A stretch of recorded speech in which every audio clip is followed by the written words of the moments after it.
আমি অদিত চৌধুরীর মতন খুনিদেরকে নিয়ে রাজনীতি করিনি কোনোদিন, আর করবও না। আমাদের লড়াই সবসময় ক্রাইমের বিরুদ্ধে, ক্রিমিনালদের বিরুদ্ধে। আজকে প্রচারে বেরিয়েছেন, আজকে নীল ষষ্ঠী, এখানে দেখলাম মহিলা কর্মী সমর্থকদের যথেষ্ট ভিড়, তারা উপোস করে এসছে আপনার হয়ে ভোট প্রচারে। কেমন লাগছে? এখানকার মহিলাই তো কাউন্সিলর, এখানে আমাদের বৌদি রয়েছে উমা ঘোষ মহাশয়া, তিনি হচ্ছে এখানকার কাউন্সিলর এবং সবাই জানে এই ওয়ার্ডের। তিনি একজন ধার্মিক মানুষ, পাশাপাশি একজন আদ্যপ্রান্ত গৃহবধূ, তার সঙ্গে সঙ্গে একটা ভালো সমাজকর্মী, মানুষের প্রত্যেকটা সার্ভিস নিবিড়ভাবে দেয়। একজন শিক্ষিতা এবং ভদ্র আমাদের কাউন্সিলরদের মধ্যে অন্যতম উনি। এই ওয়ার্ডে ওনার যথেষ্ট জনপ্রিয়তা আছে এবং আমাদের নেতা আছে মিন্টু ঘোষ মহাশয়, তার নেতৃত্বে দীর্ঘদিন থেকে তৃণমূল কংগ্রেসটা এখানে সংগঠিত হয়েছে। আজকে 3 নম্বর ওয়ার্ডে 3টে বুথ আমরা প্রচার করলাম। আপনারা দেখতে পেলেন যে একটা সদর্থক সাড়া।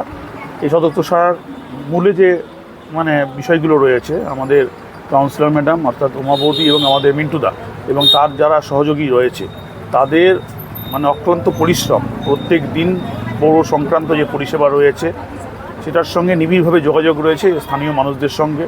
তার সঙ্গে রয়েছে মাননীয় মুখ্যমন্ত্রীর যে আপনার স্কিমগুলো রয়েছে বেনিফিশিয়ারি, তার সঙ্গেও এখানকার মানুষের বার্ধক্য ভাতা, বিধবা ভাতা, লক্ষ্মীর ভাণ্ডার, যুবসাথী, প্রত্যেকটা ইস্যুর মধ্যে দিয়ে এটা যাতে মানুষ বেনিফিটটা পায় বাড়িতে পৌঁছে দেওয়া, সেই কাজটাও আমাদের কাউন্সিলর এবং আমাদের মিন্টুদা করে।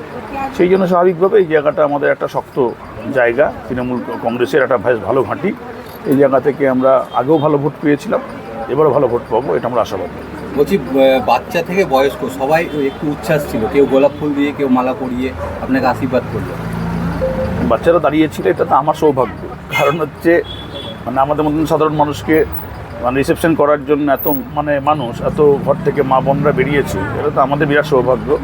তো সেই জায়গা থেকে তাদেরকে আমি কৃতজ্ঞতা জানাতে চাই যে তারা এসছে এখানে এবং তারা ওদের মধ্যে দাঁড়িয়ে আমাদের র্যালিটাকে দেখছিল, বাচ্চারাও ছিল। এটা দেখছেন যে বাচ্চাদেরকে তো শেখাতে হয় না, শিশু নিষ্পাপ মন, তাদের কাছে শেখাতে হয় না যে নারুগোপাল মুখার্জি বা তার টিমের কাউন্সিলররা বা তার সংগঠনের লোকরা কেমন।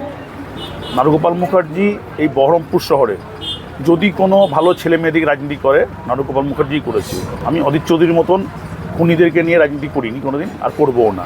আমাদের লড়াই সবসময় ক্রাইমের বিরুদ্ধে, ক্রিমিনালদের বিরুদ্ধে। অদিত চৌধুরীর মতন যারা খুনি, বাটপার, বদমাইশ এই শহরের মধ্যে জেনারেশন শেষ করে দিয়েছিল, তাদের বিরুদ্ধে। অর্থাৎ নারুগোপাল টিমের মধ্যে কখনোই কোনো ক্রিমিনাল, বদমাইশ জায়গা পাবে না। তো সেই জন্য আমাদের যে আজকে অভিব্যক্তি দেখলেন মানুষের, এটা সহজ সরল একজন সাধারণ মানুষ হিসেবে, একজন সাধারণ মানুষের যে পারস্পরিক মেলবন্ধন, তারই এটা আস্ফালন। অর্থাৎ নারুগোপাল মুখার্জি এবং উমা ঘোষ এবং মিন্টু যেন সহজ সরল মানুষ, সাধারণ ঘরের মানুষ, তারাও সাধারণ ঘরের মানুষ, একে অপরের তারা সমর্থক। সেই জন্যই একে অপরের তারা সমর্থক এবং একে অপরের সহযোগী, এটা তারা বুঝতে পেরেছে। সেই জন্যই এত মানুষ স্বাভাবিকভাবেই আমাদের সামনে এসছে। গতকাল অদিত চৌধুরী বলছিলেন যে এই নির্বাচনের আগে তারা একটা হেল্পলাইন খুলছে, যে যেখানেই কোনো রকম অশান্তি বা কিছু হবে আমাদেরকে হেল্পলাইনে আপনারা ফোন করুন, আমরা ওখানে গ্রেনেডার পৌঁছে যাবো। ওসব অদিত চৌধুরীকে নির্বাচন কমিশন কীভাবে কাজ করবে সেটা শিখতে হবে, শেখাতে হবে না। প্রথম কথা, অদিত চৌধুরী নির্বাচন কমিশনকে কীভাবে ব্যবহার করবে সেটাকে ও স্ট্র্যাটেজি তৈরি করুন। নির্বাচন কমিশন এখানে আজ থেকে না, এই তৃণমূল গভর্নমেন্টের আমলে 11 থেকে 15 পর্যন্ত প্রায় 7-8টা ভোট করে গেছে।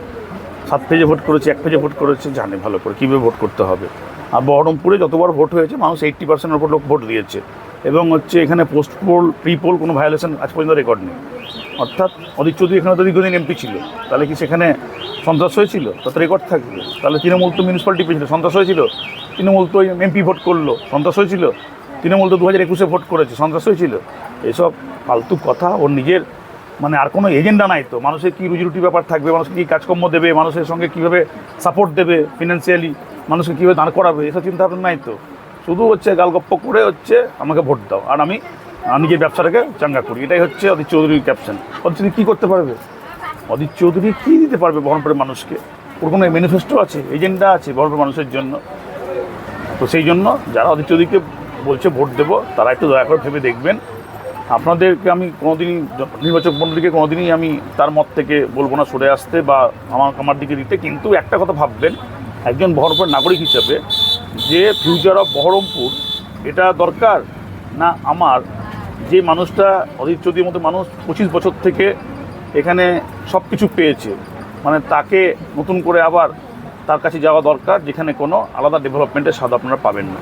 তো সেই জায়গায় দাঁড়িয়ে এবার মানুষ চিন্তা করবে কী হবে না হবে। কারণ অধীর চৌধুরী জিতলে মুখ্যমন্ত্রী হবে না, বিরোধী দলনেতাও হবে না, একটা এমএলএ হয়ে আলাদা কোনো বেনিফিট বহরমপুর শহরকে দিতে পারবে না। কারণ সেই দিনের শেষে পৌরসভা আমাদেরই থাকবে, তৃণমূল কংগ্রেসই থাকবে, এমপি আমাদেরই আছে, রাজ্য সরকার আমাদের, পঞ্চায়েত আমাদের, জেলা পরিষদ আমাদের। মানুষের যে সার্বিক পরিষেবার ব্যাপারটা প্রত্যেক দিনে, সেটা এই সব মানুষদের দিয়ে মেটাতে হবে। অধীর চৌধুরীকে আলাদা এক্সেপশনাল তৈরি করে ভোট দিয়ে আলাদা কোনো ফায়দা হবে কিনা, আলাদা কোনো সাপোর্ট হবে কিনা, এটা আমার বড় প্রশ্ন আছে নির্বাচক মণ্ডলীর কাছে। নিশ্চয়ই তারা ভেবে দেখবেন, তারা অনেক ভাবতে পারেন, বুঝতে পারেন, তাদের অনেক ভাবনা চিন্তা রয়েছে ভালো। এখানকার মানুষ বুদ্ধিমান মানুষ, চিন্তা করবে।